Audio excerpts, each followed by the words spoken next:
So a lot of ideas have been percolating, and I've done a lot of reading and a lot of research about the unconscious mind. And we go through life. Scientists for many years thought we were actually rational beings. Freud disagreed.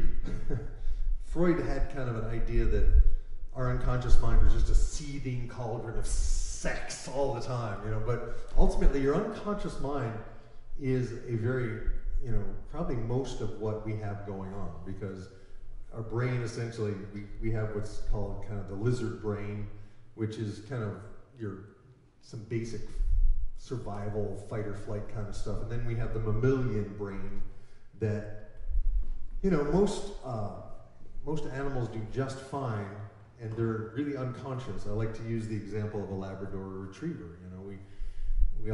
Most of us here probably know a Labrador retriever who we love and adore, but you would never say to your Labrador retriever, you would never say, don't stay, if you wanted your dog to come. You would say, come, right? If you wanted your dog to stay, you wouldn't say, don't come, right? And I was even realizing, my friend Mike, I was watching his dog for a while, and at one point she was barking, and I heard myself say, don't bark. Well, that's ridiculous. She doesn't get don't, right? She hears bark. So I was literally just telling her to bark. But we don't realize that we have that as well. And so we'll often tell ourselves not to do things. Don't forget your keys, right? Or we'll tell somebody else, hey, don't forget your keys. Or someone's about to go do something important, and someone will say, don't screw it up. And essentially, your unconscious mind is not logical, and it will take whatever suggestions your conscious mind gives it, right? So we have to be very careful how we language, what we say to ourselves. So last week, my theme was kind of talking about the stories we tell ourselves, and kind of interestingly enough, I teach what I need to learn. And last week, doing this, making a commitment to a weekly practice of sharing my music and my message and my ideas is probably the most terrifying thing I've ever done. Because what if no one cares? What if no one shows up, right? And so last week, I was triggered tremendously, and it was old, it was like my intellectually, I was like, it's fine, it's the first time. It's no big deal. We're just practicing. We're practicing with the technology. We're practicing with a new sound system.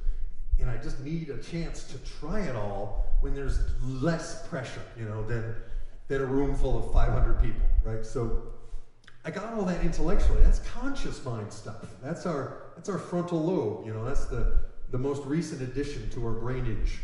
And that's what the Labrador Retriever mercifully doesn't have. They've got their thing handled. They don't need this. But we live in a very complex world. And in many ways, our conscious mind works just fine, but it runs out of energy. For example, it needs to sleep. Your unconscious mind never sleeps, because if it did, you would die, right? It needs to be there, beating your heart, breathing your lungs, and keeping your eyes moist, and making sure you're warm enough, and unconsciously you can pull the covers over yourself in the middle of the night while you're sound asleep. That's not a conscious act. Your unconscious mind is constantly watching over you. Have you ever suddenly woken up in the middle of the night and you didn't know why? Well, maybe your unconscious mind heard a noise, right? So learning how to get the conscious mind and the unconscious mind to communicate is really the bottom line for any kind of personal mastery work. Because for me, every time I tried to get my music out for 40 years, I would just kind of hit a wall, a visceral, physical, bodily feeling of absolute terror. And it was so intense that one day I was teaching a class of master practitioners of neurolinguistics. And I just had kind of an argument with the guy who produced the Together We Could Change the World song. This was before it was released. And he had this 1970s idea of marketing, and I was doing all this research on getting stuff out on YouTube, and he wasn't listening to me. I was like, dude, we have to do it this way. And he was like, no, It's my job, you stay out of it. So we had this fight, right? And then I went right in to teach this class, and I was upset, and my stuff was up, triggered, as we say. And started to teach the class, and all of a sudden I burst into tears. I was literally sobbing, and I kind of abreacted into a past life.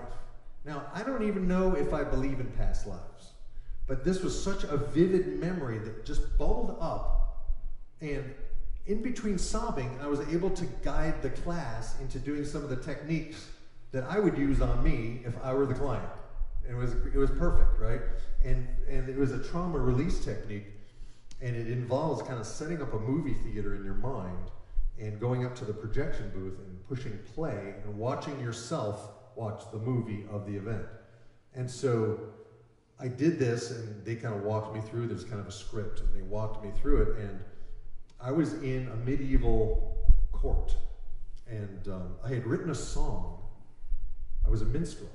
I had written a song for one of the ladies at court, and evidently there was a very powerful man who was made jealous by this, and he had me basically arrested and executed.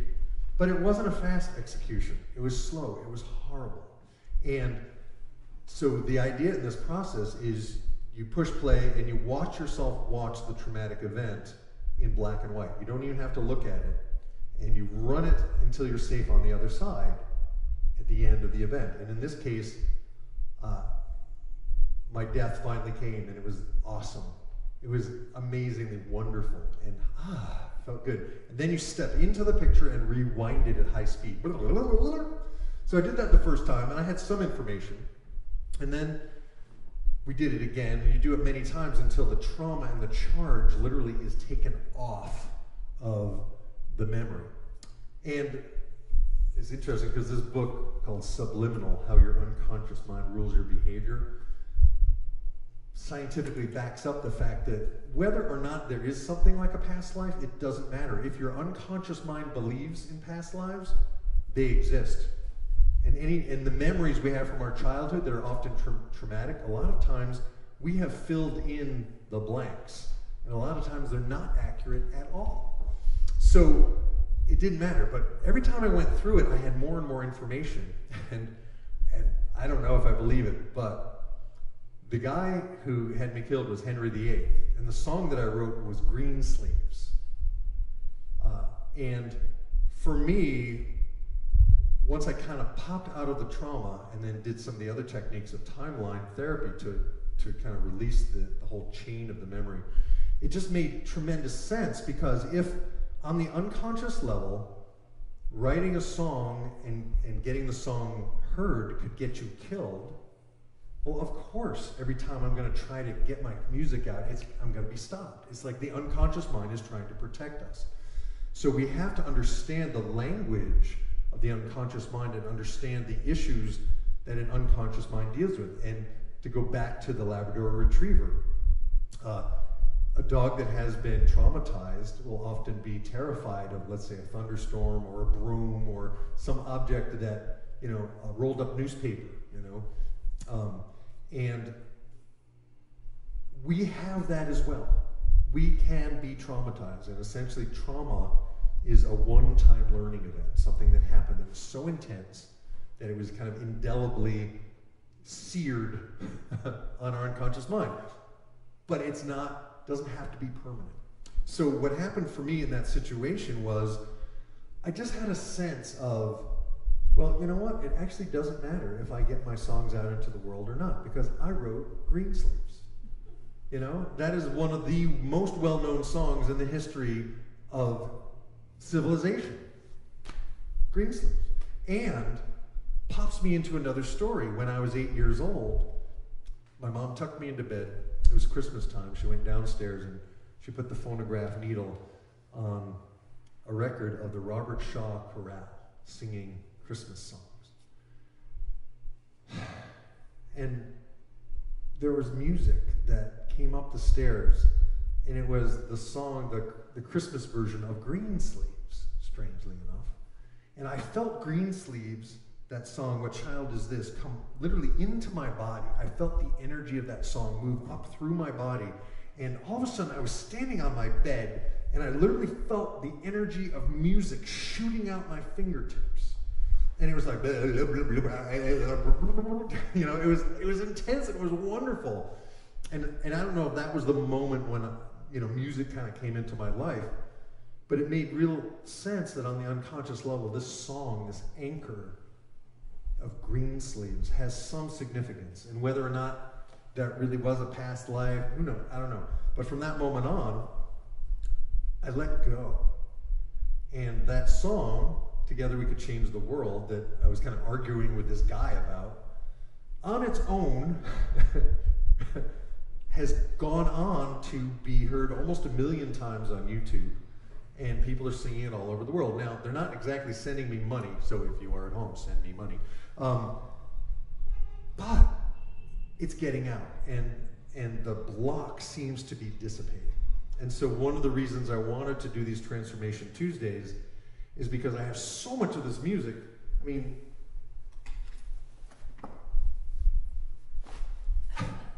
this is the number of songs I have. I should hold it up. I'm blocking the light, but I've got a lot of songs, like over 500, and I figured out if they were all only 4 minutes long, and I didn't talk between songs, it would essentially take me 33 hours to go through them all. And there's no physical way I could do that, so think of 33 one-hour concerts, all with different music. And you get an idea of the vast amount of material and how frustrating I've been. So frustrated it's been to not be able to get it out and share it, because I don't care about fame and fortune. I just want the damn things to be heard, you know? I want to be able to share them in a way that actually makes a difference in people's lives. And then the whole process of me working on this stuff is ultimately something that I could help each of you do as well, because we all have stuff. It's not about me, it's about all of us who have come here into these wonderful bodies with talents and gifts and passions and things that light us up when we're in that process of discovery and creativity and sharing and ideas flowing and collaborating and connecting with other people. And it's something that is so life-affirming and filled with hope and positivity for all of us as a species that I have to go for it. So these Tuesdays, I've committed to do 90 days of them. And I'm just going to show up every week, and I'm going to do it. And I hope you guys at home will show up, and I hope you guys can come back. And so I just wanted to read one little thing to kind of wrap up my little message here. And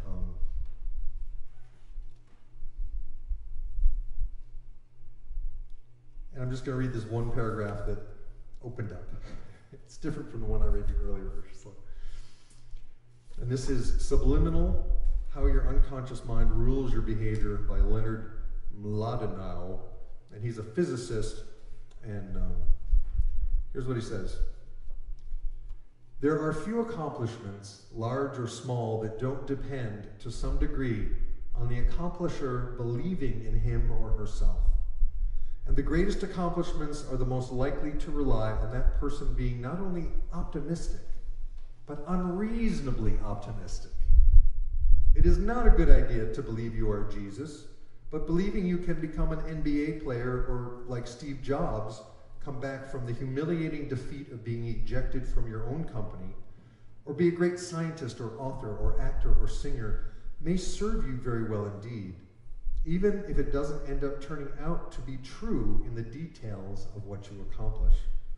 Belief in the self is an ultimately positive force in life. As Steve Jobs said, you can't connect the dots looking forward. You can only connect them looking backwards. So you have to trust that the dots will somehow connect in your future. If you believe the dots will connect down the road, it will give you the confidence to follow your heart, even when it leads you off the well-worn path. So let's do a little meditation and let's wander off the well-worn path.